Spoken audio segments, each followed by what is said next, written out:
recording. I think I've gone on a little too long with that topic, so we're about to reach the end of this. So let's also throw in, you know, a few nods to the future, right? In this video, so we're gonna tie it back to the beginning.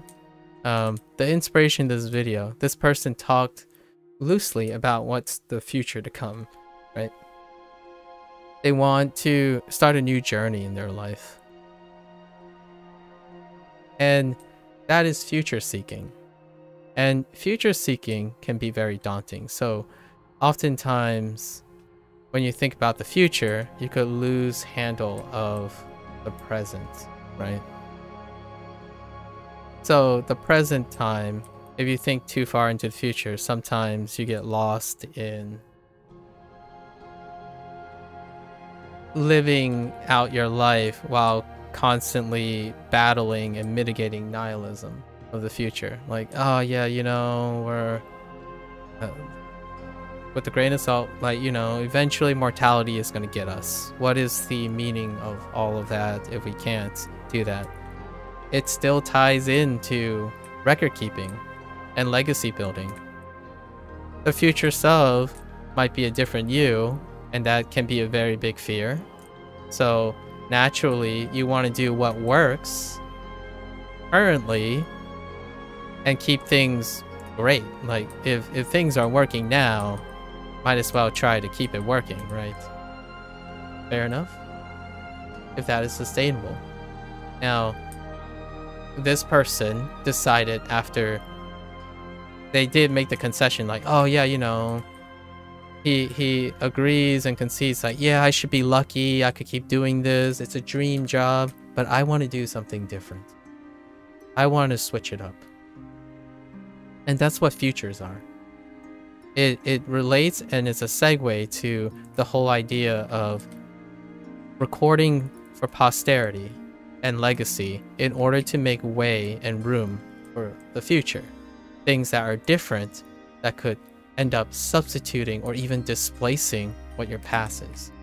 So this is a message for 2024.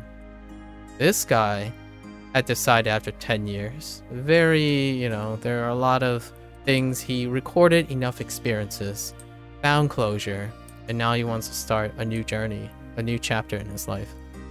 And 2024 is like that for myself.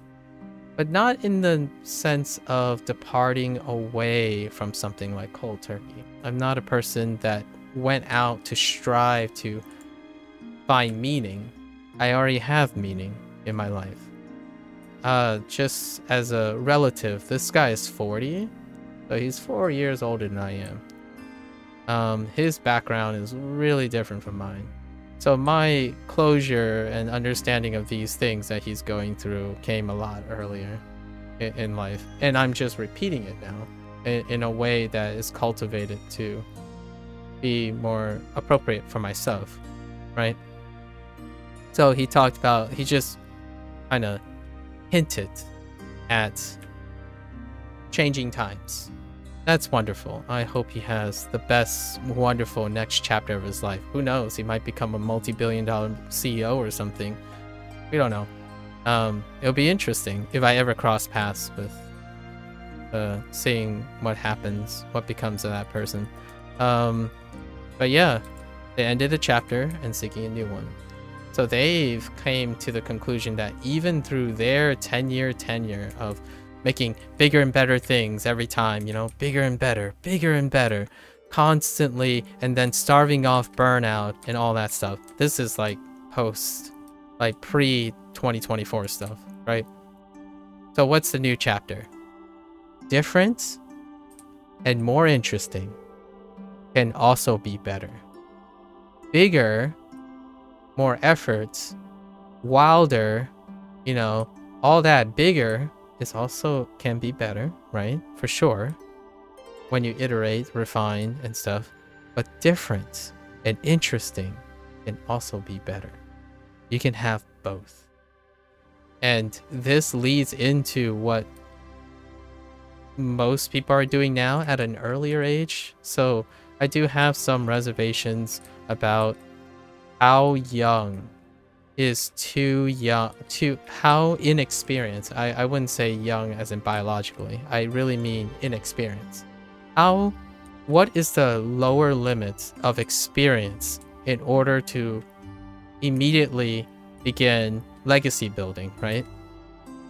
And I actually would make an argument that there is a time when this perspective, there is a bottom line cutoff of when legacy building is appropriate.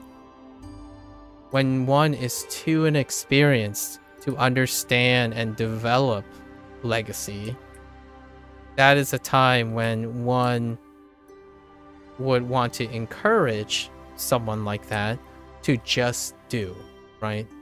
Gain the experience, gain the foundation necessary to extract meaning from things.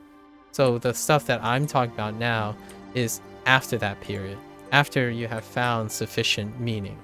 And sometimes it comes with the aspect of burning out on one thing. And this person did that too. And, you know, they recovered from it, and now they're balancing it out by making sure to not overstay their welcome in preserving what is. So what is not sustainable? Bigger and better constantly. Bigger and better, bigger and better. I can do better. There's a glass ceiling. Bigger and better. There's no glass ceiling, in my opinion. There's only iterative cycling when it comes to different and more interesting. How does one combat and juggle all the ambivalence with giving up what's old, what's tried and true, in embracing new and becoming newer based on the old, like just mixing and matching old and new to create something emergent? Recording, legacy, make something, immortalize it. I don't want to like just suddenly start sounding like a DC comic thing, but make a symbol. Batman. Immortalize parts of your life. It's so accessible now. Record something. Even if it's a message to yourself or to your loved ones. Capture that moment. It will never be the same again. Not biologically, not psychologically, not even philosophically, in my opinion. You are a creature that is constantly changing with time, with experience. So you can capture that moment. And then free yourself, in my opinion, at least lessen the burden of that fear, of that preservational style, that comfort, right? You can do with a little discomfort. And that discomfort will constantly making you dynamic to adjust to new times, new obstacles, getting older, right? If there's any constant in a mortal's life as species, you are always constantly getting older. You can choose in your mind to hold on to your past while failing to adapt to your aging self. That is an endless struggle that keeps other people young, perhaps happy, but I would say a vast majority of people will have an incredibly constant cognitive dissonance. It will be an ever-growing burden when you're trying to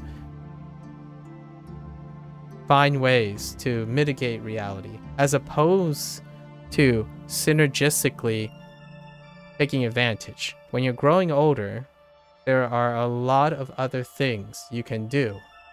There are other things you can't really do well anymore. Why not let technology help you? You can extend yourself. What's an extension of yourself? Other people who are young like you, that was inspired by the young you. They are going to become extensions of you. What are kids? They are extensions of you. Now, while you can vicariously relive and find emotional connections to the younger versions of you, right? Extensions that you touched, you can have time to embrace what the current you is and what the future you, be excited for what the future you is going to be. Your future you is going to be older, but you're going to have more experiences. you're gonna have touched more people's souls, or built more things, or recorded more things. That stuff gets shrouded when you're constantly having to battle preserving the old you. So one thing I would say is, if you're a person who is struggling to juggle both of these, which I struggle with all the time until as of late, right, it has been alleviated. I always wondered, like, what happens if I learn a new skill? Will my old skill go away? It's like, well, yeah, it will. There are things, every time I spend time learning something new, which I love to do, I love learning new things, collecting skills, collecting experiences. What happens to the old ones? They will inevitably be forgotten. But they won't be literally forgotten. And embracing that makes my life colorful. It breathes life, so the future is painted with, like, the future is a blur. It's just a mix of colors, just swirling, whirling pools of red, yellow, like, there's no vision in it. It's always messy. And it's beautiful. The present is sharp focused, right? Everything's there, color. The past isn't gray anymore. It's gray per se to me, but every once in a while, when a person sees that clip, or that person is inspired by that old clip is the color that other person breathed into it. So if there's anything that's bittersweet about forgetting something that you've done, or worry about parting ways to accept new things in your future, record it. You can share it.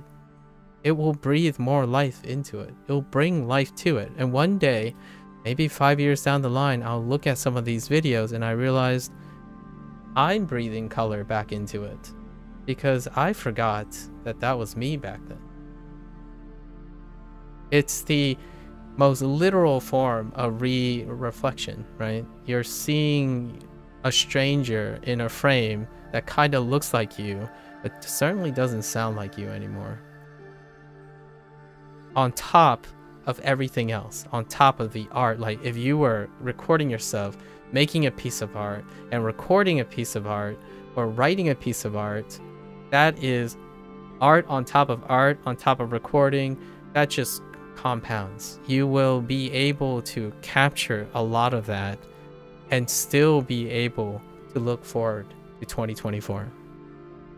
It's not about, like, for example, correcting all the things you failed to do in 2023 by making goals for 2024. It's making goals for 2024 without the burdens of 2023. It's knowing that you can do something without being tethered down by past failures, or using past failures as a way to learn for the future, because those failures are not something that you're trying to address in 2024. You might look for something different, right? Like just different and interesting. And that will take its place. You can displace the failure or displace things. You can choose to work on it still, of course, provided you're not that individual that is being tied down. So that's kind of like the idea. You have an extra tool, and that's a way to kind of reflect on all these. Every time there's a new year rolling around, it's very sentimental, and eventually you have at least one or two, if not 10, I would say tons of people you come across typically, but big ones too, who may seem like they have everything in the world and living their dreams, but they yet in the long run they choose to have new experiences. Different and interesting is just as good, if not better, than bigger and better, right? Bigger and better kind of deal. You can have both. You can do bigger and better while not being dragged down by trying to preserve things. So what does that mean for 2024? At least for myself, right? Looking into the future. I'm going to continue doing more different things that interest me. Continue to build legacy in as many different ways as I can. Even more than I've ever done, so bigger and better, or perhaps both quality and quantity. So I'm going to become more efficient quantity. Efficiency leads to better quality and quantity at the same time. So 2024, I'm not just going to write to myself. I'm not just going to tell myself how to solve my mania and all the thoughts I have. I'm going to practice skills that better communicate all of that, right? Record all of that. Become even more efficient at communicating different ways. How do I say a message in 10 minutes in which I can say it better potentially in 1 hour, which can be said in a month, right? That is going to be 2024. So you take all the things. Rest assured that even if I forget something, it's going to be there. And see what happens in the present as I feel it out. And then I always have the opportunity to reflect on it. Literally reflect on it. Reflect on this person that I was back in 2023. So what does that mean for 2024? I'm going to learn more things. Different things. We're going to learn maybe 2 or 3 languages. Because I can. Use a format that I cultivated, right? And then challenge myself to bring in a new format, a shorter format, a faster format. Because I went from the longest format, which is what I specialize in, practicing, learning, process. It's the longest format. Now I'm going to challenge myself. How do I hot take this? How do I make things that are context independent so that they're more appropriate for a short format? How do I link short format memories, like short memories, hot takes and stuff to a deep cut, right? These are the things that I've been brainstorming for 2024. So what does 2024 look like? Well, I'm going to, quote unquote, try to preserve the past, right? But not really. It's more past in the most general sense. Like long format, things are going to take a long time. But it's not going to be the same anymore. The way I'm going to demonstrate the long format, which is involved in the learning process, right? So my focus typically now is most certainly the learning process. And the learning process requires like 30 months of long format stuff. And then I'm going to challenge myself to be able to summarize that into a shorter format. Then shorten that even more. And then more. And then more. Until I cover the goals that I feel like I want to cover. So in the future, there's the long format will be parallel with shorter formats.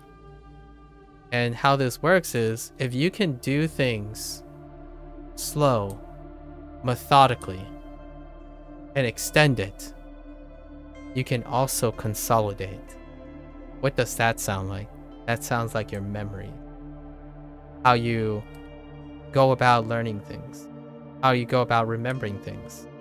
You take all your experiences, and your brain is a very efficient machine, but it's also have a theoretical finite storage capacity, right? What you do is you're constantly condensing the most important things and associating them and then molding them into a higher quality memory. So that's what we're gonna do.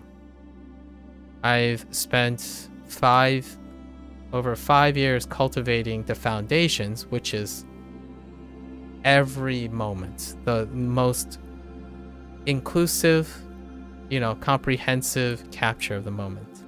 Now after 3 years, I spent trying to condense it. And then in 2023, I condensed it even further and categorized it and whatnot. 2024 will be the day that 1 hour, 2 hours become 60 seconds. So we'll see. And that is largely a really, really long way of describing how what's going on in here. So when I learn a skill, right, it takes me months, if not at least a month. That skill then gets consolidated into maintenance, and that maintenance is like maybe once every 6 months. So it's a very shorter amount of time. And that skill gets associated with all the new skills that I'm doing long format. And eventually all of them gets condensed into 60-second hot takes that are associated with each other. And that's how I store my memories, how I store my skills. My skills are no longer the timeless mastery of 1 or 2 skills. It's the mastery of blending 10 skills together into 1 skill. So how do I remember things? Like a lot of times I get this comment and I talk about this. I don't remember a lot of details.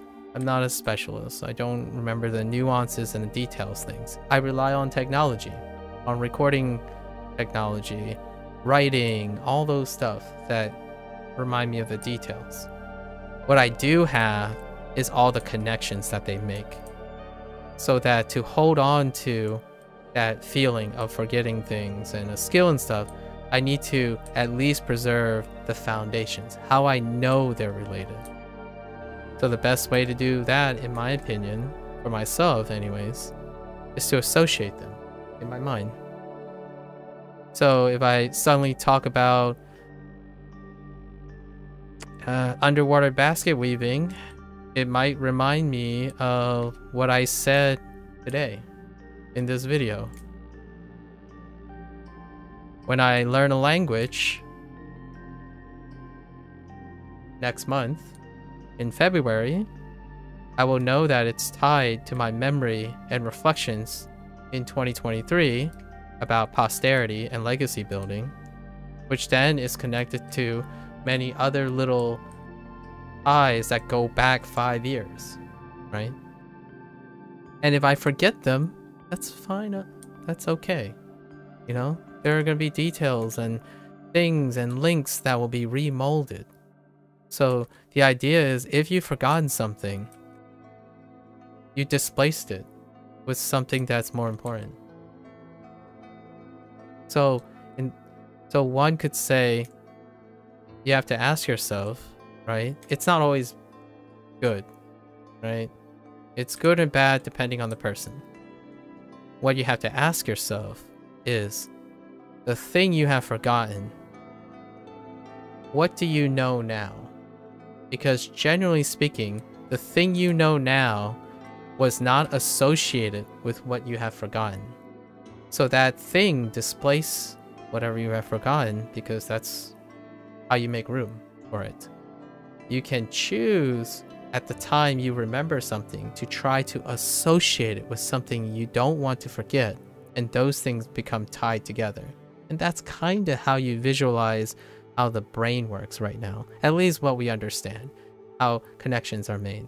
Connections are reinforced and resistance to grooming, right? To like grooming the hedges, right? To preserve them is to reinforce them, and you can reinforce them through associations.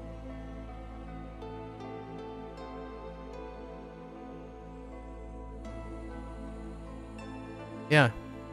So 2024. Looking forward to 2024. Tons and tons of experience. And you bet your butt that I have no fear of forgetting. I have only excitement. Well, I have fear of excitement, but you know, like the anxiousness kind of fear. But I have no fear of forgetting. If I forget something, it might actually be an opportunity to rediscover. So, and that's how I at least come to terms with any potential existential crisis. Rich, that video of Hank's did inspire quite a bit of that. Like, he posited this question about, I look back, because he's a content creator, right? He looks back, he's like, I don't remember doing that. Does that mean, if I don't remember doing that, does that mean did I even do it in the first place, right? Like, if you didn't remember yourself doing it, did you do it in the first place? Well, yeah. You did. You have it. It's right there. Against your better judgment and your subjectivity, you have records of it. So what you choose to do with that realization is definitely within your power. For myself, I will continue to collect these things. It's the journey. It's the living in the moment thing. And I'll continue to acquire more and more of these memories. And my present self will certainly not be a true, literal summation of all that proceeds before me. But at least I get to see myself do it. And what better way, in my opinion, what better competitive way to do it than have someone else discover something and remind you of it. So he was talking about many people talk about these things when they start recording and building stuff, right? When you start making music and stuff, a fan or someone who has a different experience asks you like, hey, what were your thoughts when you were doing this? It's like, I did? Did I do that? I don't remember. It's like, well, you know what? I don't remember literally at the moment, but I can tell you what it means to me now. Like, what does that mean to me now? And that's the answer. So that person breathed life into something you have forgotten. And that only opens opportunities for you to feel, I mean, almost rewarded and happy that your legacy could breathe color into someone else's life. And in that way, your past, the past that you might have forgotten, is also have new life in it. And that's kind of what creation is, in my opinion. What is 2024? Is the longer I live, the more things I will create. The longer I live, the more problems I'm going to solve. The goal is to constantly reach out. Right? Reach out, build more legacy. As it's not for everyone. I'm just sharing how I interpret 2024 and how I interpret 2023 and everything before 2023. 2024 is an opportunity for different, interesting experiences. It might also be a year where some people will bring up 2023 or the past. All of that will be a part of 2024's experience. So I'm looking forward to it. With ambivalence, all my emotions.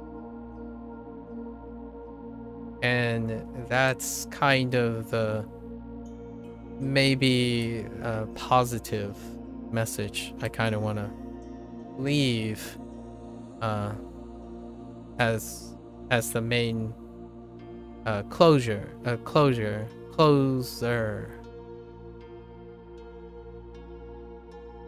What am I trying to say? A closer? Yeah, a closer. Yeah. The last remark, right? For this week 9. Week 10 we'll be reviewing Spelljammer as a whole.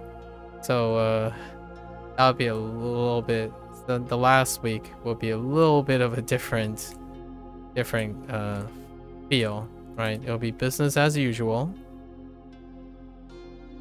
but with more refined twist and turns, maybe a better skill delivery. Yeah, 2024 is going to be amazing, and I don't even know it yet. It's going to be amazing by default. New things. Neverwinter is going to be here, you know.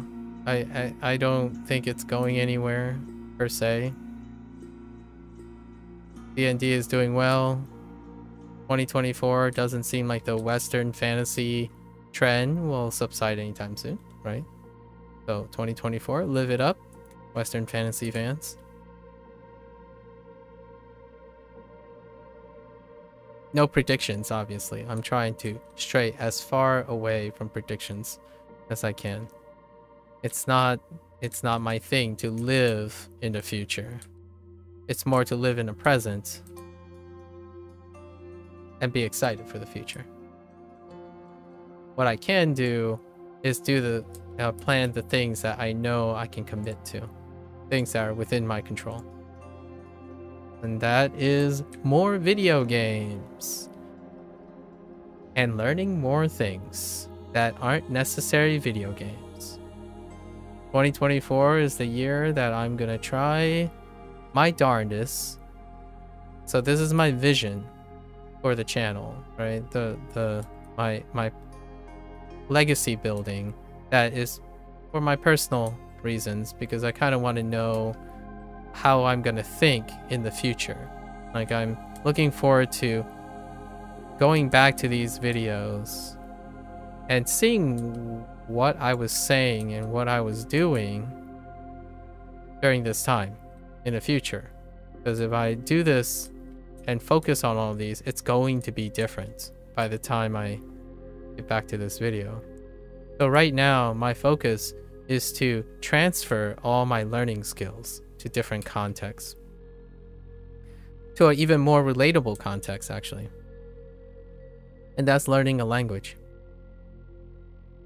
More on that next month. But for now, you know, take a little break.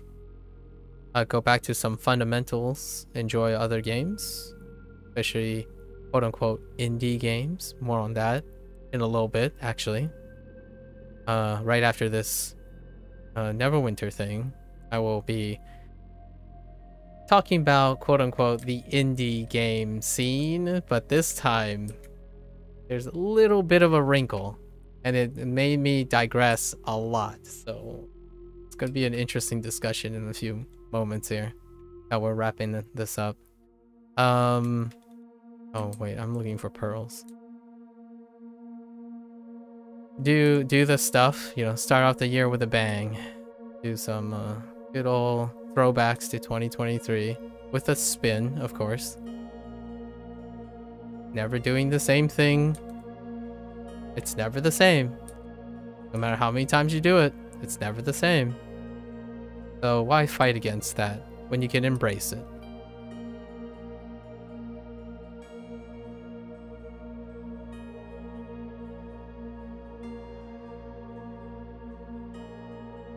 I'm looking for pearls, and I keep just non-discriminately taking out these poor little fellas. Kinda thought there were pearls here too.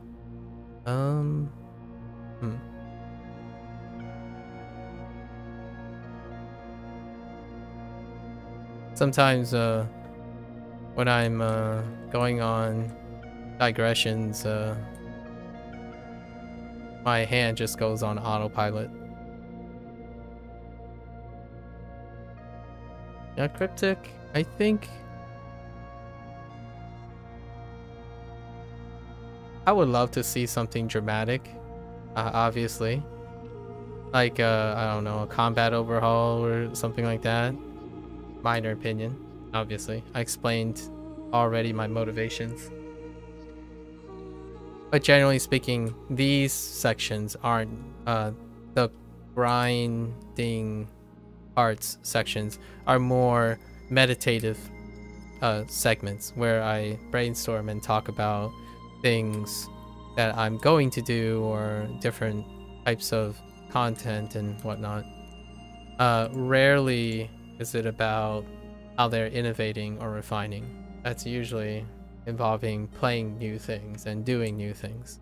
So we're not necessarily doing new things here in the literal sense, but figuratively we are doing different things.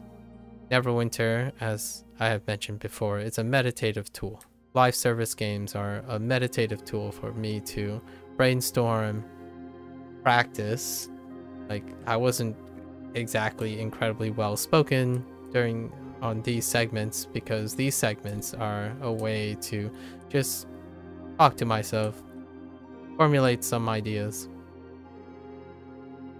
and complete weeklies in the meantime. So there you go. 3 weeklies.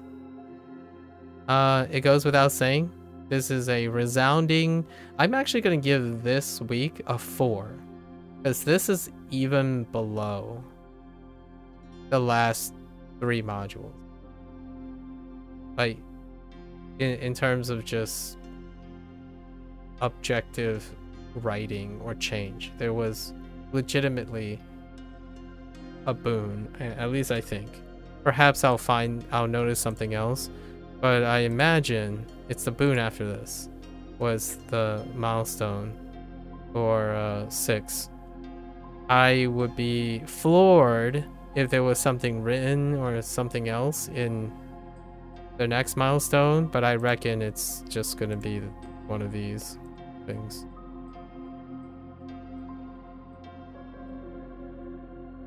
It's gonna be one of these things. Yeah, that's it. A resounding 4. Hope everyone kind of enjoyed, maybe reflecting on 2023, looking forward to 2024, setting goals. I still feel like there's often a miscommunication between putting things into motion and working towards things and then a goal. And I don't want to give people the impression that my perspective on goals is something static. The goal is what it is in now. So all the things I say I'm looking forward to 2024, they may never happen.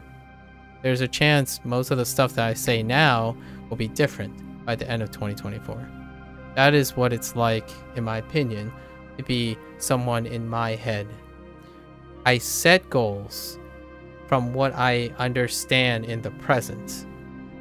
Tomorrow, even as immediately as tomorrow, those goals may not be the same anymore. And I embrace that.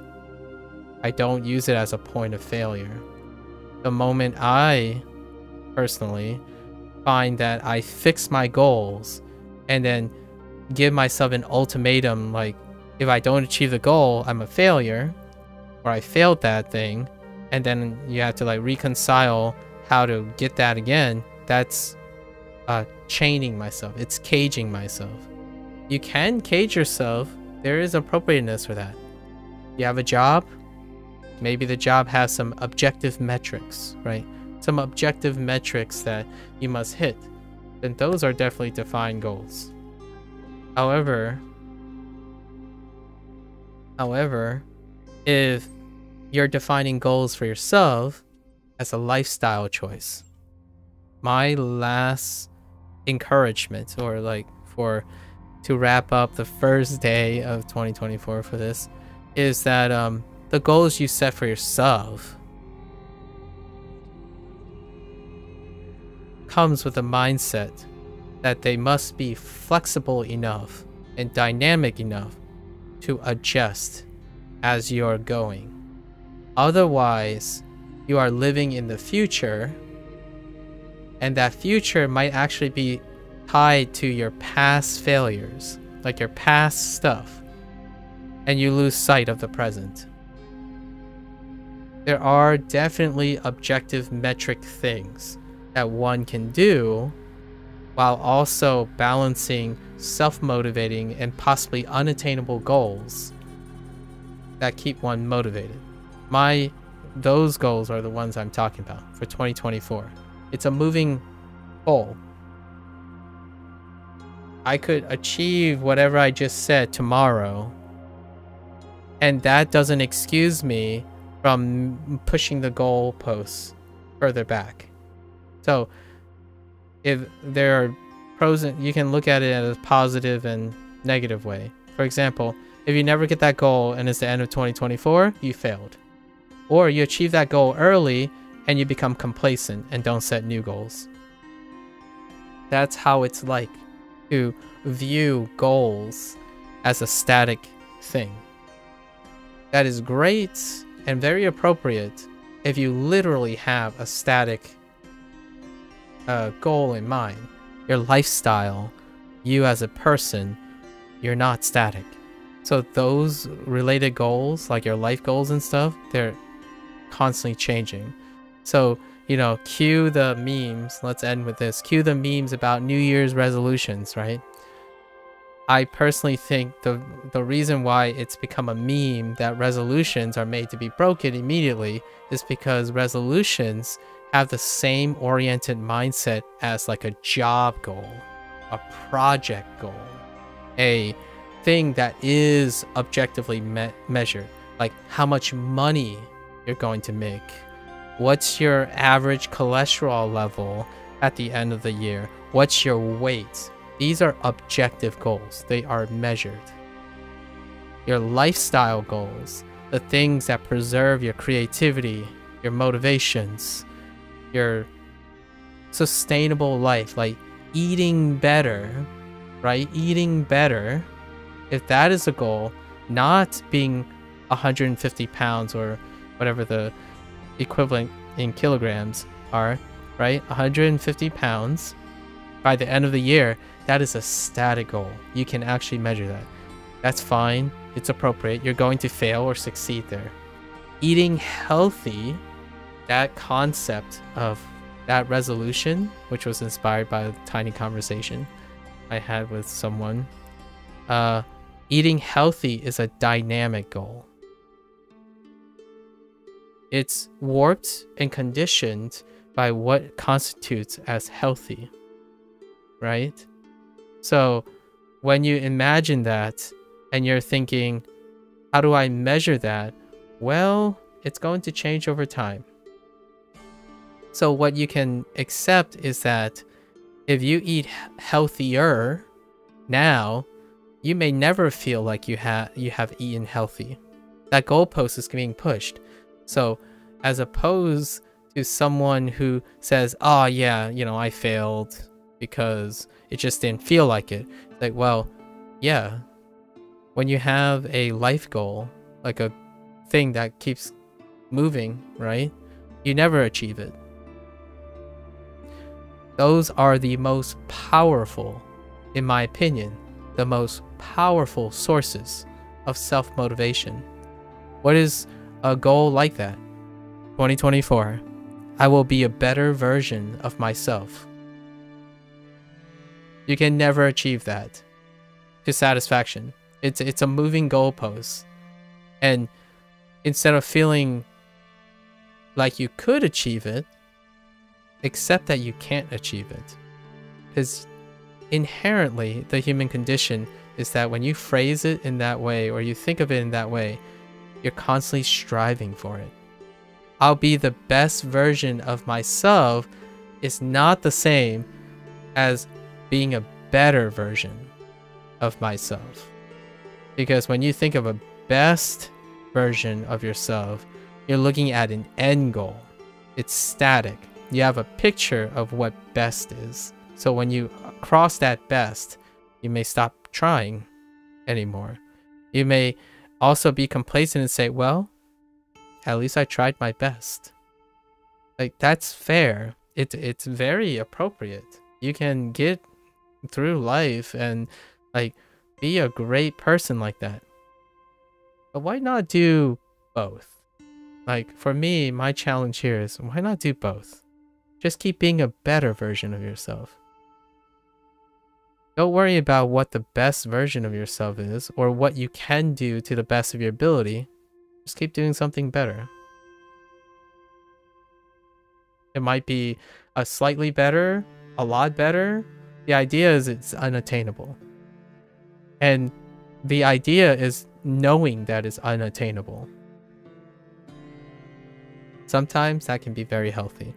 And there are a lot of individuals who make goals, think about resolutions, especially 2024, that they place static goals.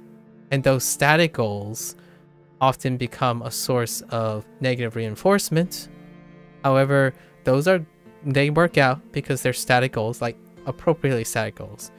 Now, for those individuals who place dynamic goals and think they're achievable, it's a really vicious cycle.